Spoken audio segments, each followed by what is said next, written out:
This is your city. This is your city wants to know. We want to know the background, the heartbeat of what makes up our beautiful cities. We dig into the backstories, from the struggles to the successes of our local entrepreneurs, small business owners, artists, not-for-profit organizations, and the many, many people who make up the intricate tapestry of our communities. Real people, real stories, by you and for you. But wait, that's not it. I love giving my opinion. Just ask anyone who knows me. We can't get enough of the honest, gritty feedback of places that we spend our hard-earned money. I'll give you the good, the bad, and the ugly of the places I eat, sleep, and visit. Disclaimer, my opinion only. All right, so come on, let's get to it. Hello, everyone, and welcome to this episode of This Is Your City.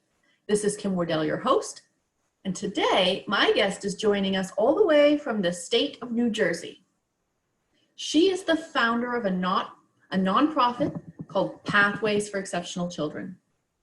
And for over 20 years, she has worked to ensure that every child, no matter what their ability, no matter what their differences, is made to feel exceptional and is included in their communities and schools. Melinda Jennis, everyone. Thank you. Welcome, and thank you so much for being here. Thank you for being willing to talk to us about something that is so dear and so close to your heart. How are you today? I'm good. Thank you for having me.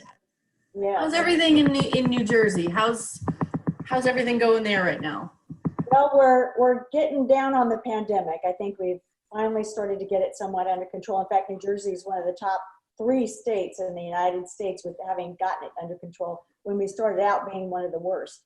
Oh, wow. That's so it was good. pretty scary for a while, but we're doing well here now. We're slowly opening back up again and kind of overcoming our own fears. What stage are you guys at? What, pardon me? What stage, like, for opening? We're at stage 3. We're starting to enter into stage 3 right now. So, and some things have been pulled back a little bit based upon the experiences some other states have been, going through. But, I'm confident that we have a pretty good governor. I really have to give him a lot of credit. He's kind of pulled this in and pulled this together. And I have to tell you, New Jerseyites, I am shocked at the way they've reacted to this, because they're not the type of people that will, follow an assembly line approach. And many of them, are very hot and heavy in their own lives and things like that. And when they're told to do something, that's not a New Jerseyite. It's kind of like New York City in a way, Right. It's just, we're kind of, similar in mindset to them. And especially in northern New Jersey where I'm at, because we're so close. And so I'm surprised that so many people followed the protocols that were given and actually, still to this day are being very good about it, because that's not typical for New Jersey. But I think because the pandemic hit so hard here and so many people died, and so, that people took it very, very seriously. And they got scared enough to react to it and do what they needed to do. And it's working because, as you said, you guys are one of the lowest. Yeah, we are. So that's good. That's working out. Top 3, which New Jersey's never in the top 3, right? For something like this, for following protocols, no. Wow. Melinda, I'm going to just take a moment and tell our listeners a little bit about you. Maybe instead of me talking about Pathways for Exceptional Children, you'll lead us through that, because this was birthed through your own experiences. So nobody better than yourself to take us on that journey.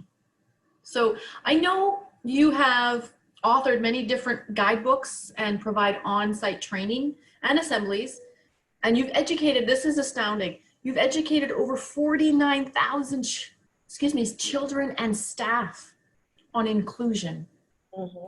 49,000, that's amazing. And you're also working on online training right now that can be used nationally and internationally. So that's an amazing thing. More people can get your teachings, more people can get that inclusion into the schools and communities.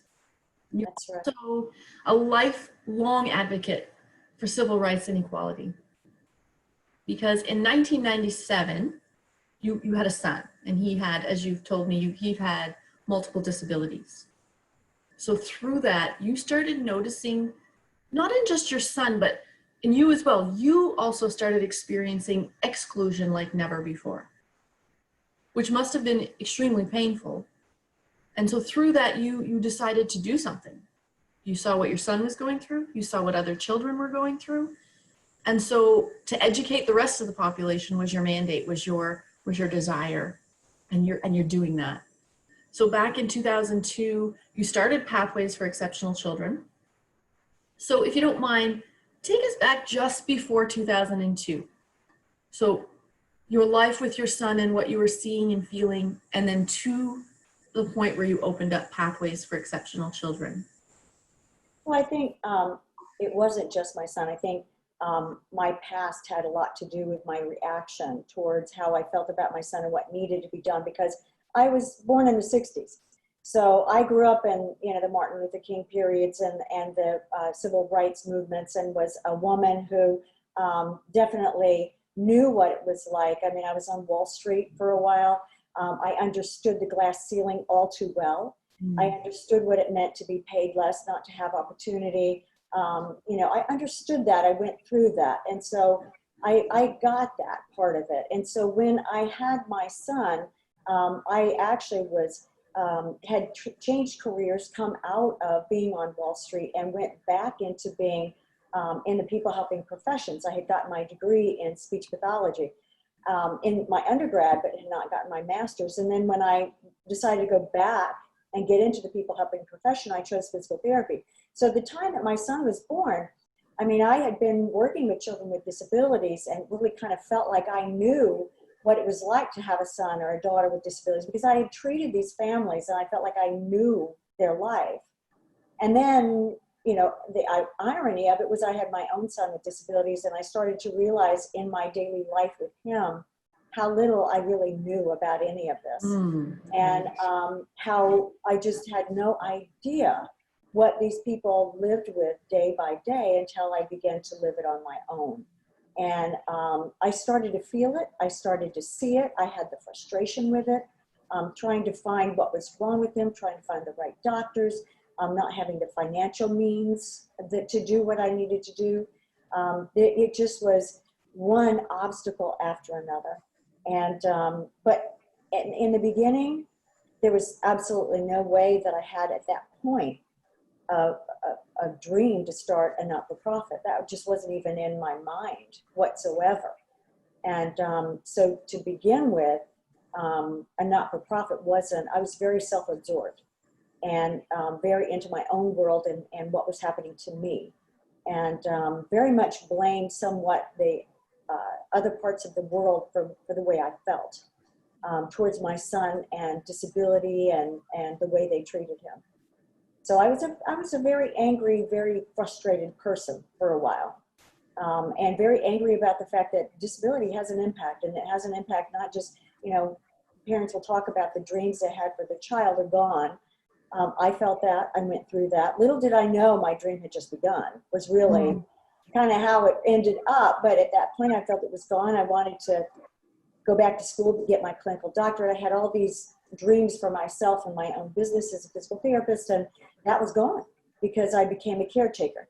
And the last thing that I wanted to do, because I was a career woman, was become a caregiver, a stay-at-home caregiver, and I was resentful towards that.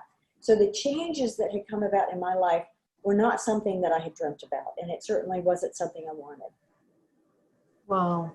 And so that's pretty profound. I'm really appreciative that you shared that with me. That's very vulnerable of you to share that with us. So you're a career woman, you're intelligent, you find yourself becoming a little bit bitter. Mm-hmm. Not just a little bit. Not just a little bit. Let's just clarify that. Just be honest here. I was downright mad. Right. And so what, this wasn't in your plan. Your not-for-profit was nowhere in your dream or in your scope. So where did it come from? Well, I will have to tell you, there was, people will often say that their calling or what was there came from something that had happened. And there was one instance where, my son, he was 4 years old and he had multiple disabilities. So he had strokes on his left side, and he was born typical, but I knew that there was something that wasn't quite right. And the best thing that they've come up with so far as a diagnosis, which you really don't have an exact diagnosis, but they felt it was something to do with mitochondrial disease. So what had happened was he started to have these mild stroke-like episodes, and then they thought they were seizures, and then they thought, so he was in and out of the hospital, and it became a thing where, he could speak, he was very social, he had eye contact, he was, in the top, for his cognitive abilities, all that was gone.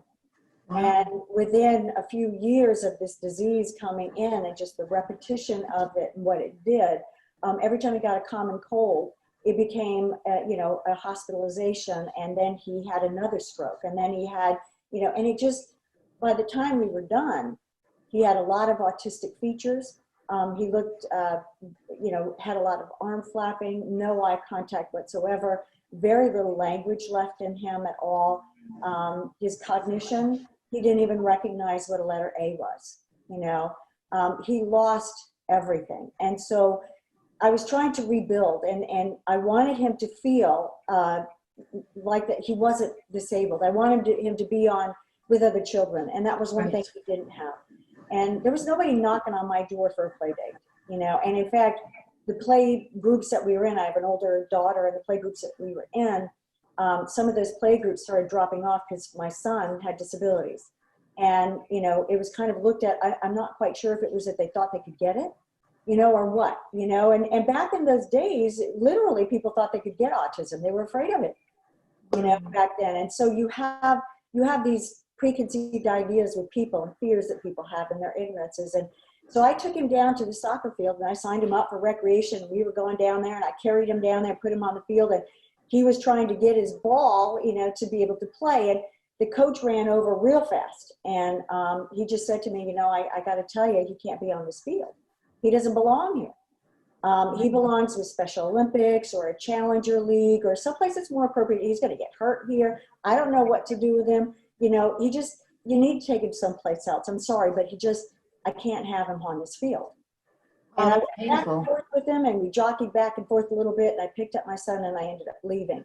And when we were walking away from that, and I don't know if you've ever had this or experienced this, but he had tears that were coming down his face. But have you ever been so hurt and so crushed you can't cry? That you literally, it's just the tears. And I could see that in him. He was crushed.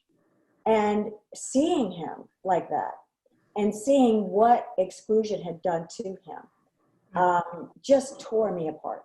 And I thought to myself, you know what, this is it. This is the last time that somebody in this community is ever going to feel this way as long as I live here.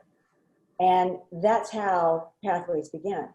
And so that Monday, I went down immediately to recreation in our town, and I said to the recreation director, listen, you got to change this, because this is not right. This is not right. And it wasn't about disability. This is just not right that any child should be able to walk down to that soccer field and play. And the fact that people, it's almost like, I guess, who died made you God. Who has the right to say who belongs someplace and who doesn't, and that whole thing just really got me where nothing else had ever gotten me before. And I think when you have a child with disabilities, I have another child as well, but there's something about that child, it's almost like a mother bear to an injured cub. Right. It's a little different. And I was very protective, and I went after it like crazy. I really love what you said there. It's not about the disability. It's about what's right. Yeah, it was just not right. It's just not right. Yeah. I think we forget sometimes because fear kicks in. We don't know how to deal with the situation. We don't know what the situation is. And so fear takes over. And I'm really sorry you had to experience that, but in a sense I'm not, because you have made such a difference through those experiences. It's made you stronger. You've helped so many other people. In just these short minutes that you've been speaking already, you've already opened my heart and mind. It's not about the disability. It's about what's right. That is so profound.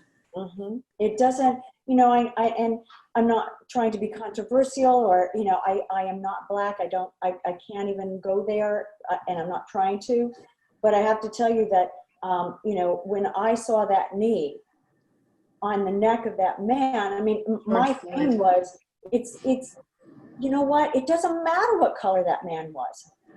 He was a human being, and it wasn't right.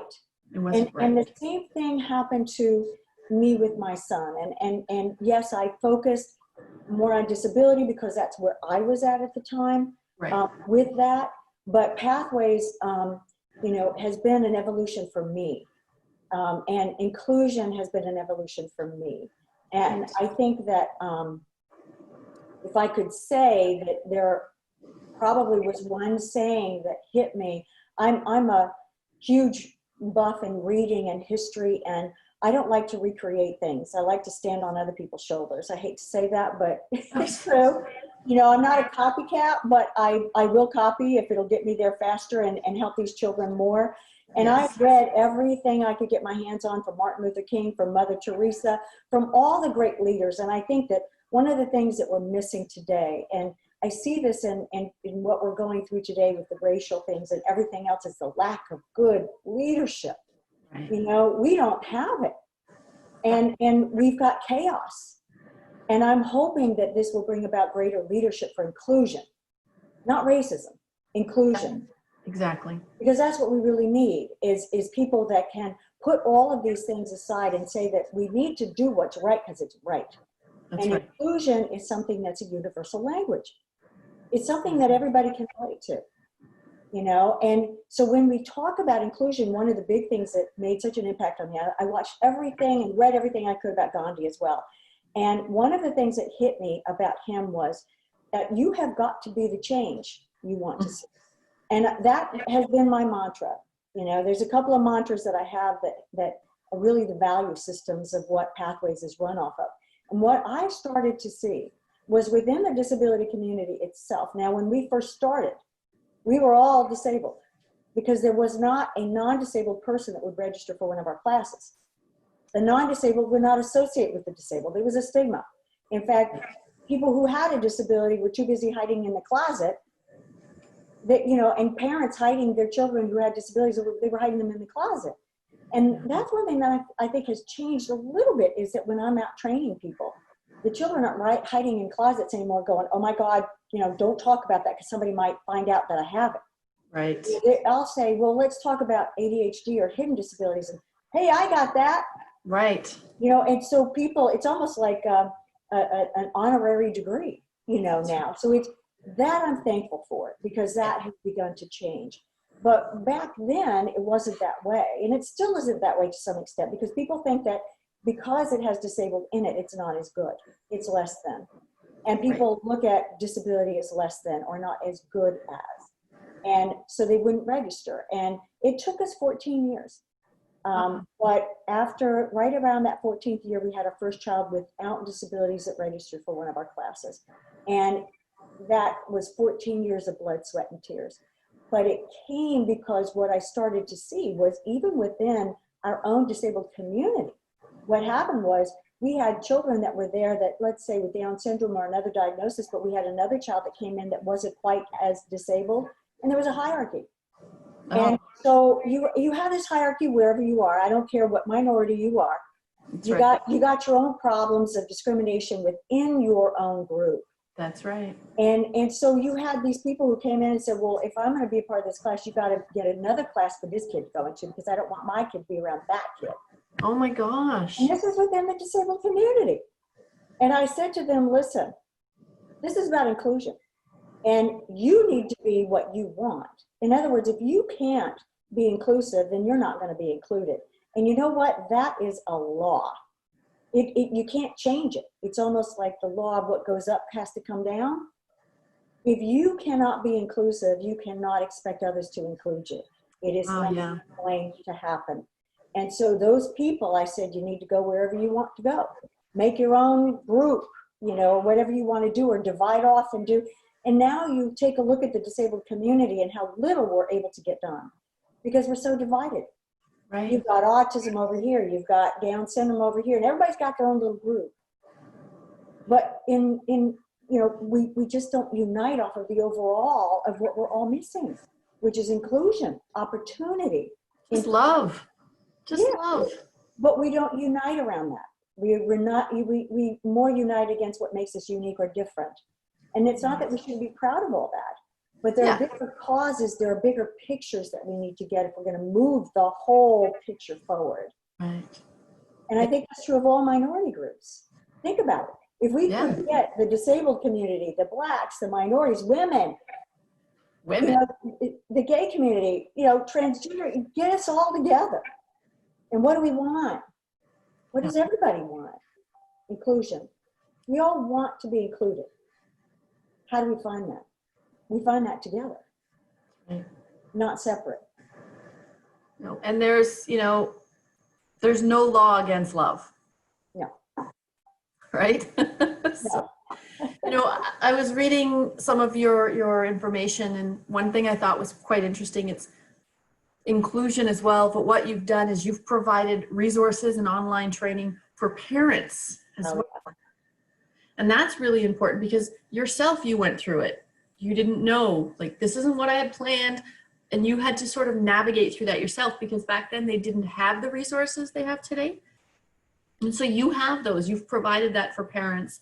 It helps to create self-esteem for their children, independence, that they belong, because it starts with you. Right. Exactly what you said, it starts with you. And so do you find a lot of parents are taking advantage of those resources? I think that one of the first things that you have to overcome, and I think this is almost within a minority community, is a sense of entitlement. And you find that somewhat in everyone nowadays. I don't care who you are. You know, you have this sense of I'm owed, and I'm gonna wait for somebody to do it for me. And I think that you know, parents that have that viewpoint, no matter who you are, I don't care who you are, I don't care what minority group you are, if you're going to wait, you're going to be waiting a long time because it's not going to happen. And one of the things that I said, I mean, we didn't start out as a not-for-profit. We started out, and I didn't even want to do this. Nobody else would volunteer for it. But in the disabled community, we have something that's called the parent support groups, and it's like a special needs PTA, if you will. Right. And it's parents who come together to support each other and advocate, you know, and all this kind of stuff. And what I saw was it was really kind of more of a complaint session. You know, everybody came to complain, and we weren't getting anything done. And so what I saw was while we were sitting there doing that, our children were suffering. Right. And they weren't getting what they needed, and we weren't moving it forward. If you take a look at all the civil rights laws we have, and you have IDEA, which is the Educational Protections, and ADA, you have all these things that have been put in, and all the years spent to get that there. And yet the outcomes that have come about as a result of it are very few. You know, and what they've done is they've forced people to do something. They forced people to do something. And one of the things that Martin Luther King said that made such sense to me was he said, you know, I want to be the white man's brother, not his brother-in-law. And think that was so powerful for me because that's what I wanted. You know, people will say, well, you know, diversity and inclusion are the same thing. No, it's not. No. Diversity, I've had a very diverse group that I've been in. I felt more included than I have in a homogeneous group. Who, you know, where you are has nothing to do, or who you're with has nothing to do with it. It's how you feel, you know, how you feel that really makes you feel whether, and, you know, inclusion belongs with how you feel about yourself. Do you belong within yourself? Most people are not even comfortable with themselves. So if you're not even comfortable with who you are and what makes your heart sing, you know, you can understand this, you know, the American dream, you know. What the heck is that? You know, really? What it is it's this set of conditions that have been put out there about, you know, how do you look compared to somebody else? How much money have you have? How can you accumulate? That's the American dream. Well, you know what? So many people get to that, quote, American dream, and they're more unfulfilled than the person who never got there. So what have we accomplished? And that's what I have found is, by working with inclusion, I have found where I belong and where my passion is and where my heart sings and what my calling is. And because I have found that, and it took years, this is a journey, right? it's not that you find it overnight. You know, I may have had that instance on the soccer field that started it, but then I've had all these other things that have accumulated with it that have made me who I am today. And when I felt included, then I can begin to teach other people how to get there themselves. And nobody can give you that. You know, I mean, I remember when I used to stand up in front of the Board of Education in my town, you know, and I was, you know, I was the Martin Luther King of disability, you know, and I got up here at the public post and I was ranting and raving and I was like, you haven't got this, you haven't got, you know, and it was you know, you, and it's easy to point fingers at everybody else, and it's easy to expect everybody else to change your circumstances, and to change is easier when you're pointing at everybody else. Wow. What I had to start to realize was I had to change who I was. And how could I teach what I wasn't? I didn't even feel good about who I was. And I didn't feel included. And I was angry about that myself. And so how could I make other people go where I couldn't go and had gone? Wow. And so I had to do that. And I'll tell you some of the greatest things I ever did. We use something called the Children Teaching Children model, and that's where we're from. Love that. When I started doing all this, I started realizing that adults were not the place that I felt included. I did not feel I belonged there, because it was just changing, you know, teaching an old dog new tricks, that's tough. And so I started with the children, because I really felt the children were much more open. And you know, even in third grade, I have to tell you, I start training children in the third grade with our mentor training and our sensitivity trainings. And even in the third grade, when I say to them, and this is how much an impact, now we're born not knowing what the definition of disability is, right? Right. You don't know that. But yet in third grade, I can ask them, okay, when I say disability, what's the first thing that comes to your mind? First thing. And they'll say, can't, limited. Now, who gave them that? Right. Who taught them that? Right. You know, and so my job is to take that perception and transform that before it gets plugged in, so it can't change. And so by the time I get done with that training, I say to them, my job is to train your perception of disability from can't to what they can do. And I want you to take that viewpoint. But I think it even goes deeper than that, to that there's so many people that have disabilities. You know, my son will say to me, well, Mom, do I have disabilities?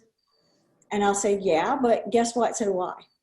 How many of us, if our definition of disability is can't, how many of us say we can't? Oh, I want to write a book. No, I can't. I want to become this, or I want to do that. No, I can't. Yep. We are disabled ourselves. Right. And we are the most disabling people to ourselves, because how many of us have limiting beliefs that limit who we are or what we can become? Yes. And then that translates out.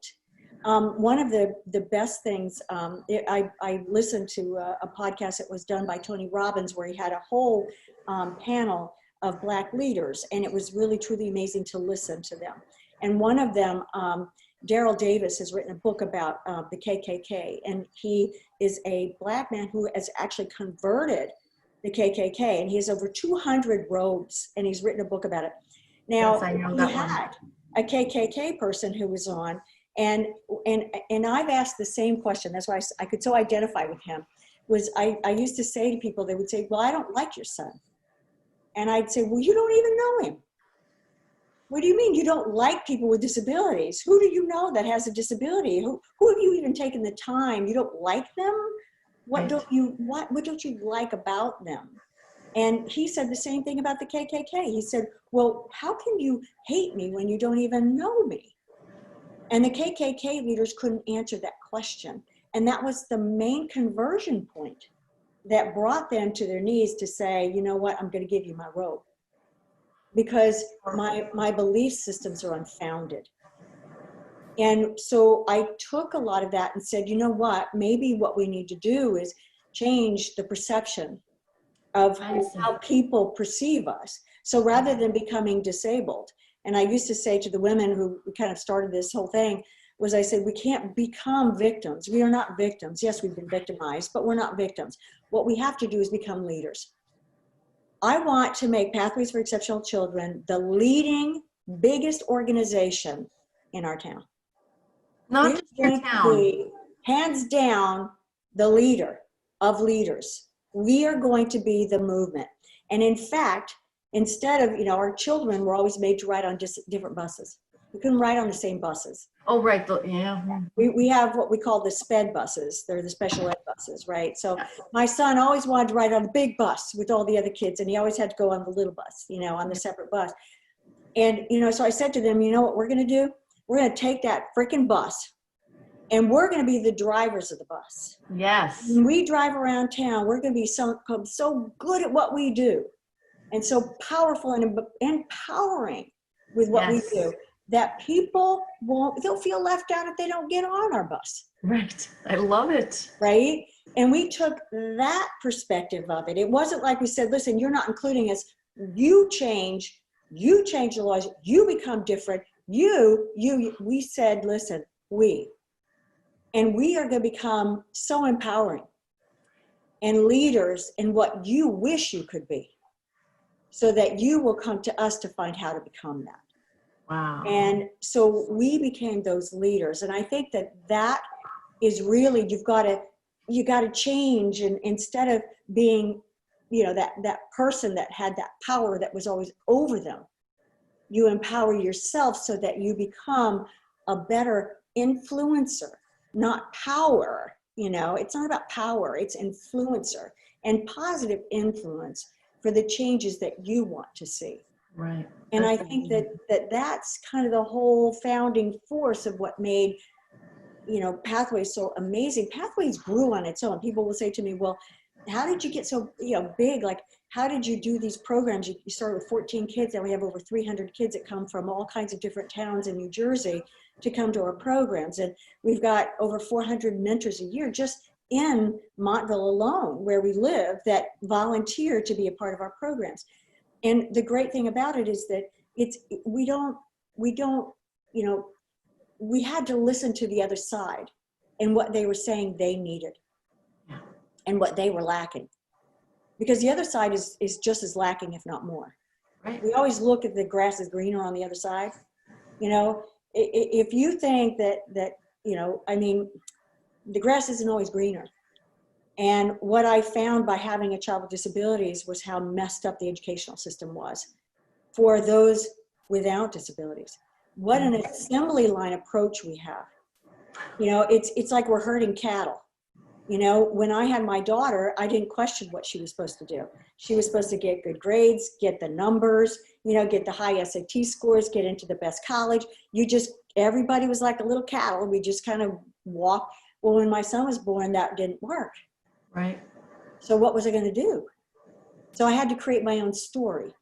And that was the best thing that ever happened to me, because I got to see that, I'm glad I'm not part of regular education. I don't want that for my child. I'm going to create something different. And that's where Pathways came from.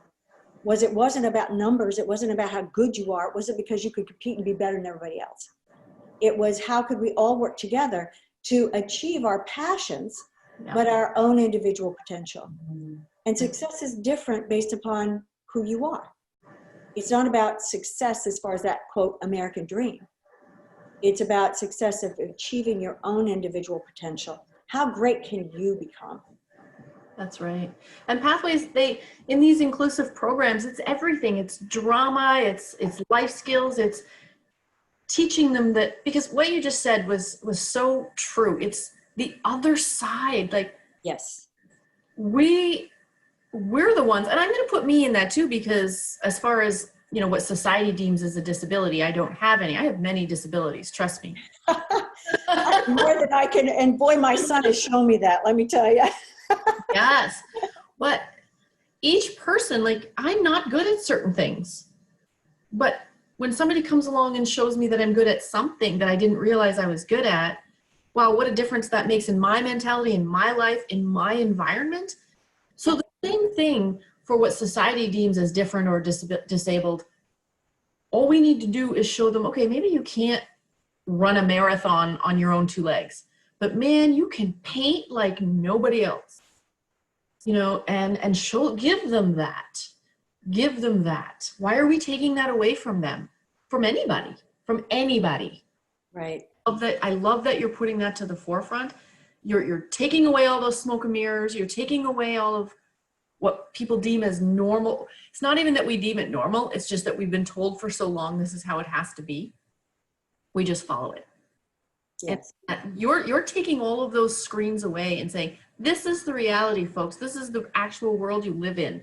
Is this actually where you want to live? Where everybody's, treated differently because of something and made to feel shame or pain.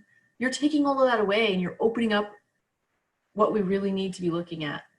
And it's really about, I'll give you some stories because it's really the best way to tell it is, we had a child that came to me who wanted to start a rock band. And I was like, okay, well, this is really something. I don't have a penny to my name, right, to buy an instrument. So what are we going to use? Sticks and stones? I mean, what were we going to use? And so then he said, we'll figure that out. But I want to bring music to children who wouldn't be allowed into a choir or wouldn't be, because the children with disabilities, when they want to go into drama, they're a tree. They're a prop. Right. You know what I mean? Yeah. And it wasn't because they were meant to be that. It's just, you can't even a playing field when somebody starts so far down below. I mean, when you're born with a disability, you don't start on an even playing field, and that playing field can be even to a certain extent, So how do you help them? And what was amazing about it was this kid did this, and I said to him, I don't have money, I can't sing, okay. And I really don't even know how to do this. So you're going to have to do this. So he did. And he put it together and I helped him. And what was nice about it was I'm the type of person that I can find opportunity in nothing. I'm an eternal optimist. So whatever happens, we'll get there, You empowered him too. You empowered him. Yeah. And so together he had what I didn't. And we offset the two things. And we got, kids with disabilities, we got kids, and it was like, 50-50. And do you know that within, I think, 4 months, those kids had raised about $5,000. They had bought some equipment. We had a piano, we had some speakers, we had some microphones. And by that, within about 3-4 months, they actually played their first song at one of our walkathons. And it wasn't great, but it was good enough. And what was great about it was that every single person in that rock band, none of them sang beautifully, but somehow together it sounded good.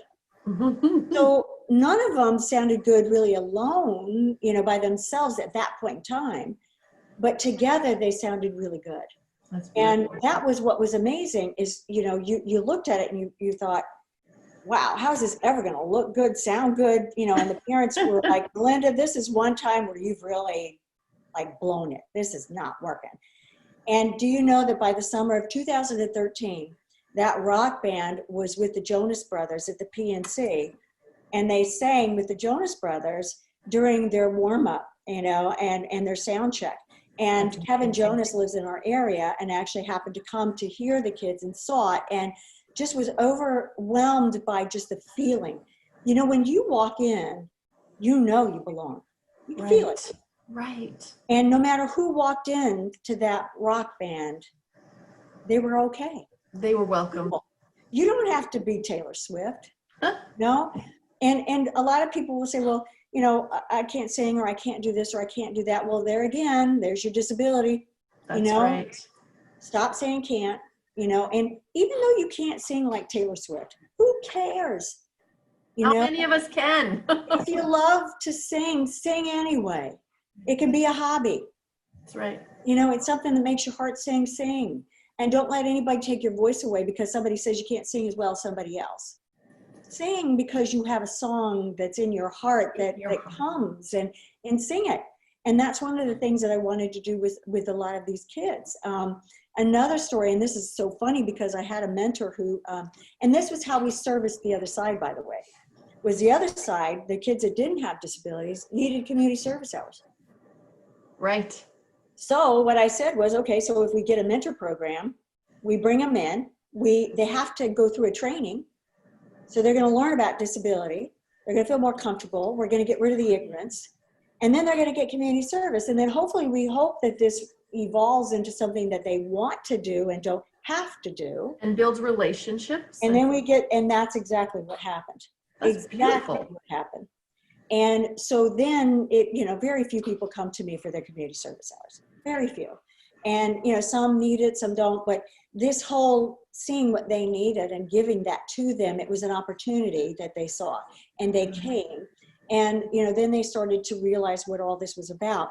And what they started to see was that instead of pushing somebody else down, we always, I don't know what it is, ego or something, but hierarchies are the way we live, right? And we continuously have to raise higher on the hierarchy than everybody else. And in the process of doing that, we try to push everybody else down because we just don't think there's enough to go around, right? And so we live from a state of scarcity, scared that if we let somebody else in, we can't be what we want to be. So what we do is we push. And we push down. And what we don't realize is the more we push down, the more we go down with them. That's brilliant. And I use this example where I have the kids put their hands on each other's shoulders and I say, okay, now push. And I'll have one of the kids push the other one down. And that one's going down. And I'll say, you know what? You get to a certain point where you can't push any harder before you got to bend your knees and you got to go down with them. And that's what we forget, is that when we lift up, what happens? We all go up. And so if you can do that, you will go up. And so a kid we were doing computer programming, and this kid was a mentor. I'm sure his mother told him he had to do it. And, he came in and he was in my drama, and he was quiet as a mouse, didn't say a word. And he just kind of stood on the side. He wasn't even a mentor. He just couldn't even bring himself to get involved to mentor. He was just, on the side, hardly said a word. One day he came up to me and said, I want to teach a class on programming, because I tell the kids, if you got a passion, bring it to me. And then my job is to help you to make it happen. So he came to me, I want to be a computer programmer, and I have a passion for it, and I want to teach it. And I looked at him like, oh my God, you don't even talk. How are you going to teach? Like you haven't said a word in the 3 months that I've seen you, and then I thought to myself, well, I'm going to give him an opportunity. He was more disabled in that area than most of my kids with disabilities were. So we put him in there, and guess what happened? Wow, what a transformation we saw in this kid. And do you know that today he has taken one class, and now we have, I think it's close to 15 classes in computer programming that he has developed, that children of all abilities have been able to come and be a part of. Then he inspired an 8th grader. He was in high school. He was barely in high school. He inspired an 8th grader who was really good at robotics, whose brother who had Asperger's, had taken this kid's course, and she saw what he was doing, and she said, well, I love robotics, and I'm part of a robotics team. And I said, all right, I don't have any money to buy robots, very expensive, whatever, but let's figure it out. So we did. And now we've got a bunch of robots, and we've got about 12 classes of robotics that start in the kindergarten, and they go all the way up through high school. So now we have children with disabilities that can even be a part of a robotics team if they want to. Now in a school system, they can't do that. Right? Nobody will let them be a part of the School of Rock. But in Pathways, they became a part of a rock band. And how many School of Rocks have sung with the Jonas Brothers? When I say to people, you think my son has disabilities, well, I show them a tape of him jumping off and skydiving. And I'll say, okay, now how many of you have done that? Right. And I didn't want to do that. But I had to do it because he couldn't do it unless I did it. Right. So it took him 2 years to talk me to jump off of my own plane. You know what I mean? Yes. It wasn't the plane, it was me that was stopping me, the fear. I jumped and I did it. Now he taught me to overcome my fears. It's amazing. And one of the things that, with the Children Teaching Children model that I think, I've always been challenged on is, okay, well, now you've done that for the non-disabled, they're teaching, but they're still teaching the disabled. Well, now we've actually got it to the point where the disabled are teaching the non-disabled. And we have kids with disabilities that have, created DJ classes, and they're participants in those classes. And now they're actually leading it, and they're the directors of the program, and they're being paid, they're employed by us to be teachers in these programs, and now they become models for younger children. How can this not be something that comes from another power that's greater than what we are? Amen. And inclusion is that power. It's that power to become greater than what we are. Yeah. You know, that's when you really feel good, right? It's not just when you're successful, but it's when you've taught somebody else to have a significance where they've handed it off to somebody else. Well, a good leader, a sign of a good leader is how many leaders they've raised. Right. Right? How many leaders have you raised? If you haven't raised any leaders, then you're not really a good leader. And there's no section of what that entails. That is everybody across the board. And you know, one of the biggest things that's not out there, and where I want to kind of, I am a person that loves to take something that people don't see any potential in and create something beautiful. Right. You know, that's my passion. That's what makes me happy. That's amazing. And so what my goal is, and my personal goal, this is separate and apart from Pathways, but I want to create a movement that transforms those that are viewed. Now, this is viewed by others and themselves, because it's not just what others view you as, it's how you view yourself. So true. And, you know, they view them as the most vulnerable and excluded. I want to transform those people into the most empowered and influential people in the world. Oh, it's beautiful. So I don't want to just take people that, you know, already have the talent to be a leader, you know, or people who already have what it takes to be that, or who at least have some of the skill levels that can do that.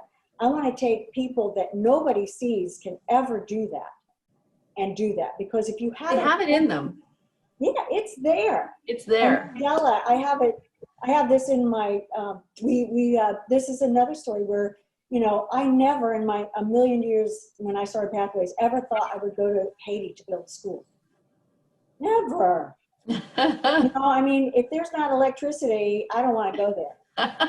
You know, I need my curling iron, Right. my blow dryer, you know. I mean, there's just a few amenities I need, right? Turn on the light and I got something, right? I didn't want to go to Haiti, but I had some kids that came up to me and said, we want to do something different. We want to really go. And they gave me a saying of Mandela, which actually was on the back of the t-shirt when they built this school. But it was like, you know, everybody thinks it's impossible until it's done. Right. Right? That was Mandela's big saying. And Yeah. so I looked at it and I said, well, we got to raise $30,000 in 7 months to go there. And the other thing was, if we're going to build a program, it has to be inclusive. So we've got to get the disabled down there too.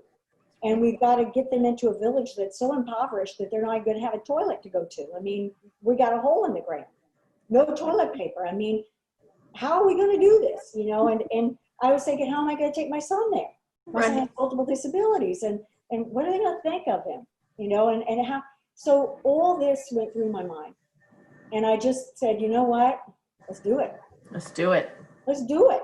You're a let's do it lady. We started one step at a time. Yes. And we just built and we built and we built. We raised the money. We went down there. We spent 9 days with these people. And I have to tell you, if I could tolerate some of the living conditions, I'm just not capable. I'm just not good enough yet. Maybe someday. But wow, the joy that these people had. I know. I just, you have to experience it to know.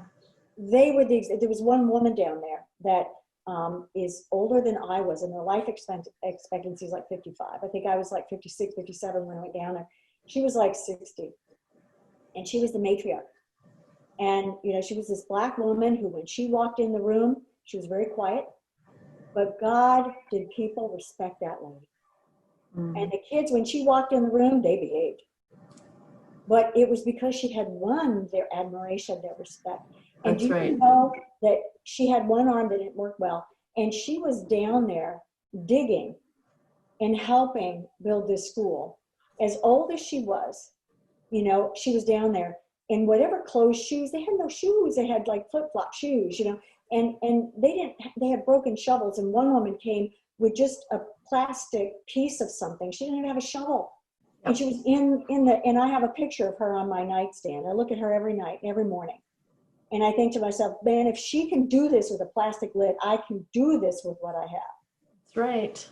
And she taught me. I just looked at these people and I just was amazed by what they were. And so here I was, I couldn't do it. I had that disabling, I can't. We did. And I have to say that my son went down there. There was kids with disabilities that went down there, and we all went collectively together down.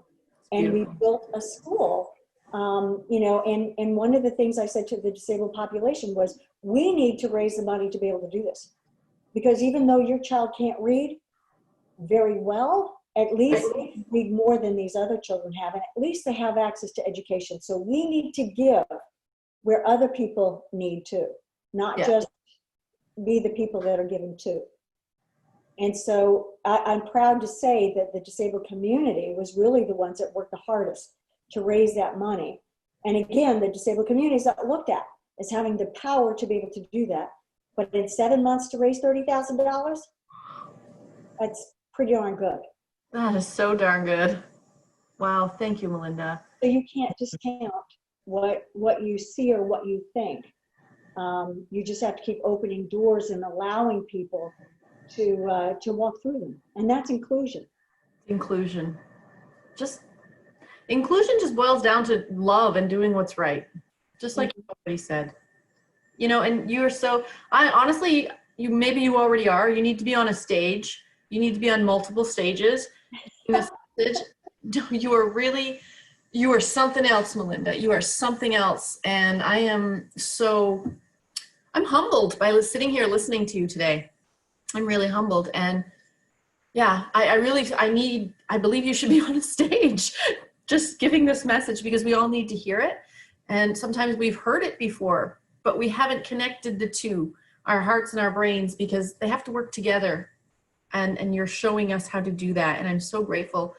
And so I just want to say to our listeners, please spread the word that Pathways Trading Academy has a variety of programs. They have assemblies that can be tailored to meet all inclusion needs in all schools and communities.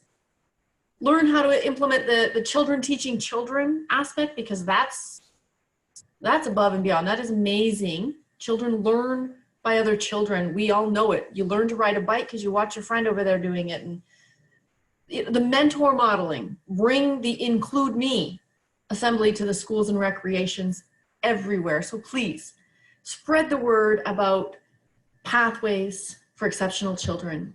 You can go to Melinda's website for information. You can go to This Is Your City website or This Is Your City YouTube channel to find out more information. She's at www.pathwayskids.org. So www.pathwaykids.org. Is there any other way, Melinda, that they can learn what you're doing and reach out and have you come to their communities, their schools, for these teaching programs that you offer?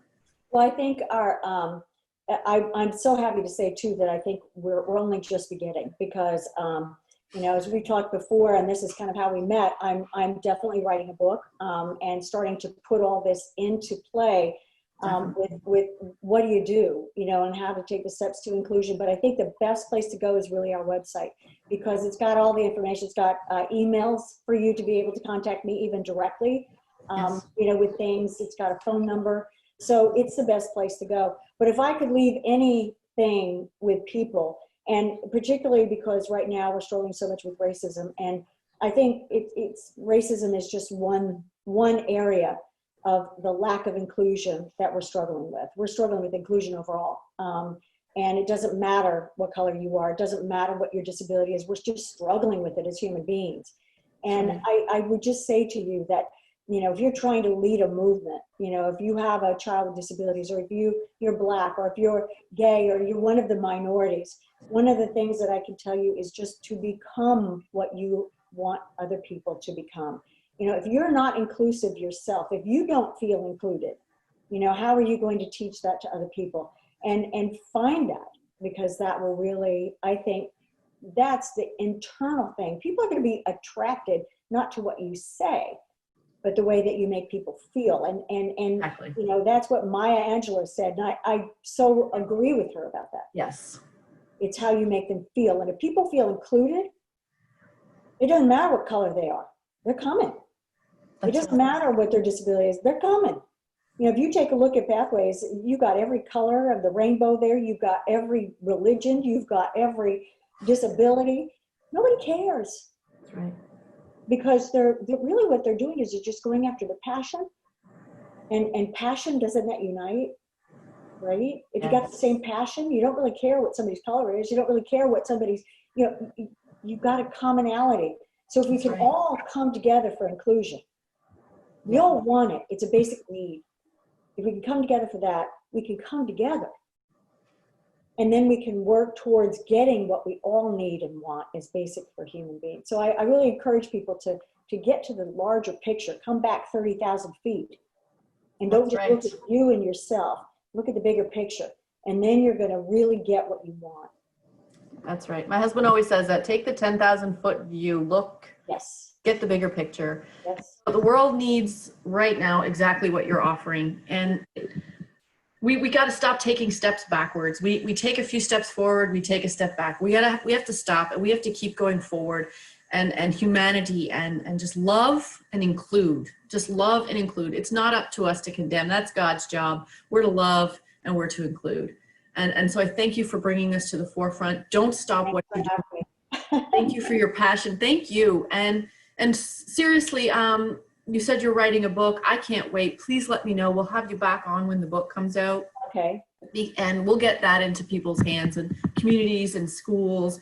It's a must. It's not a I want, it's a must. It's a need in our community. So Melinda, I thank you so much. And let's keep in contact. I mean, we need one another. We're on different sides of the world, you know, countries, but.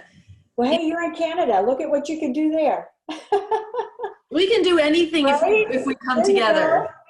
So let's do this. And I just want to thank you. Pathways for Exceptional Children. Melinda Jennis, thank you so much. Thank you. I appreciate your help. All right. And for my listeners, thank you so much. I appreciate you. I appreciate you for tuning in. Like I said, go check out Pathways for Exceptional Children.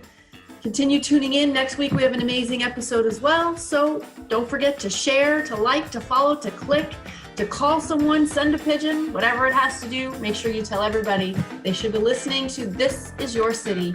Ciao, be safe, and be blessed.